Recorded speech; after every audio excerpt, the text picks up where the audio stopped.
The good news is marriage works. You have a 100% chance of success in marriage. I want you to listen to that. Because with all of the problems that people are experiencing in marriage today, there's a tremendous amount of fear. People think, I have to marry my perfect soulmate if my marriage is going to work. And I do hope that you married someone compatible. But I'm just telling you is that you don't have to marry the perfect soulmate, what the people might call your perfect soulmate, or everything to go right for your marriage to work. God created laws. Everything that God creates, He creates with order and with an understanding based on His Word. And I want to remind us now that God created marriage. It was not a lonely Neanderthal that invented marriage. It was not a government. It was not a lawyer. It was God who created marriage. And in the beginning, when God created marriage, you remember He took a rib out of Adam's side, and it says, and then He looked down at this new couple that was there, the first married couple, and here's what God said.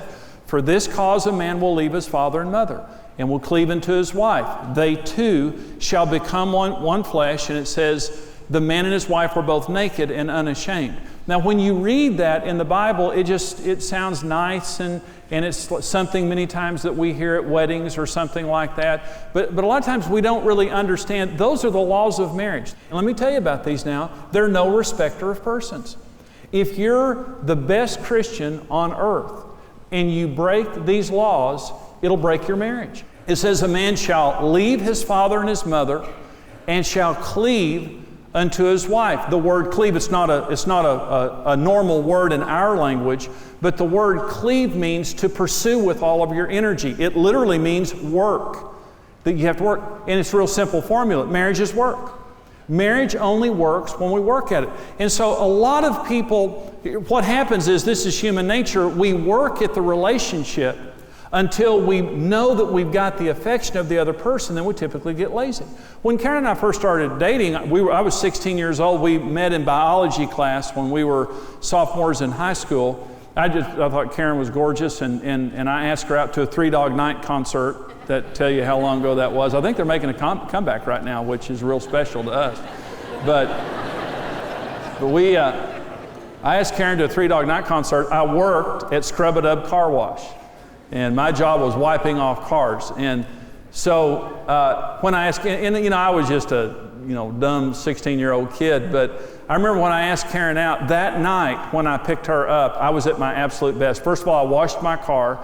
It was free, a perk of the job, one of the only perks of the job. But I washed my car, and I just got as dressed up as I could get. And I had 2 pairs of pants and like 2 shirts, so I got my best ones out. And I remember I picked her up. I was on my best behavior. My car was wrecked. I drove a 1964 Dynamic 88 Oldsmobile that my mother had almost totaled and then gave me without repairing. And the doors on the passenger side didn't work. They were all just completely wiped out. But what I did was I washed the car and I pulled up on the good side. Isn't that what we do?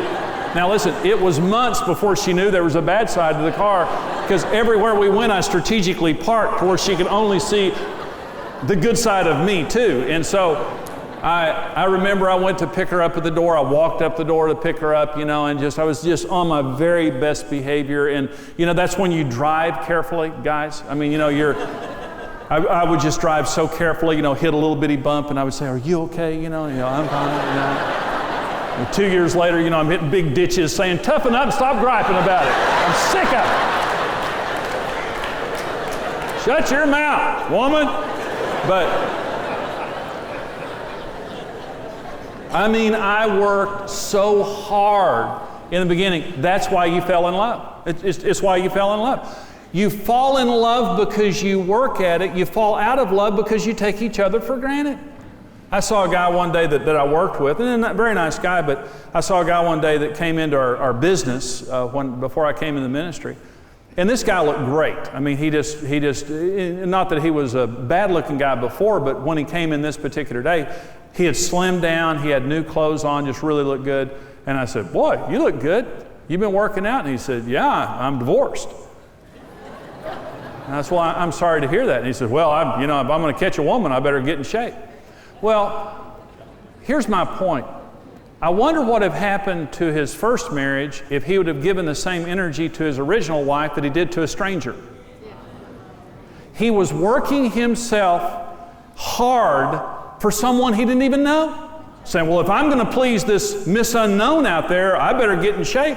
Well, if he wouldn't have been such a slob in the first place in his first marriage, maybe she'd have liked him better and they got along. That's the short version. I don't have much time here. So marriage is work, and that's what I say in this seminar when it talks about, for this cause a man shall leave his father and his mother and shall cleave unto his wife. That word there means work. It means energy. And what it means is this, is that even if you marry your perfect soulmate, because I know that a lot of people today, they really want to marry the right person, and that is important. But listen, even if you marry your perfect soulmate, marriage is work. Is that I'm convinced right now that I was supposed to have married Karen. She's the love of my life. She's a wonderful person. I just love her so much. So glad that I'm spending the rest of my life with her. But I'll tell you, there was a point in our marriage that I really thought that I made a mistake, and I think she knew she had made a mistake in marrying me. We were out of love. We were on the brink of divorce because we got lazy and we started taking each other for granted. And today, after over 35 years of marriage, we love each other. We're so passionate in our relationship. We're not special. There's just a law in marriage called the law of pursuit. It's work. When you work at your marriage, it's going to work, and you're going to have passion and intimacy in your relationship. When you stop working at it, it just doesn't work. And my encouragement to you is you begin to pursue your spouse. Don't wait on them.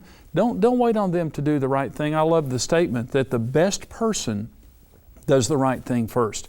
If you're the best person in the relationship, you roll up your sleeves and you go to work, and I promise you, you'll see a difference in your relationship. Thank you for joining us. Partner with Marriage today and receive the Marriage on the Rock series on CD or DVD. Follow your interests and get social by connecting with Jimmy and Karen and the Ministry of Marriage Today on Twitter. Marriage Today's latest book, Happy, Happy Love, will supercharge your marriage with practical tips, wisdom, and inspiration for every stage of marriage. Visit happylovebook.com.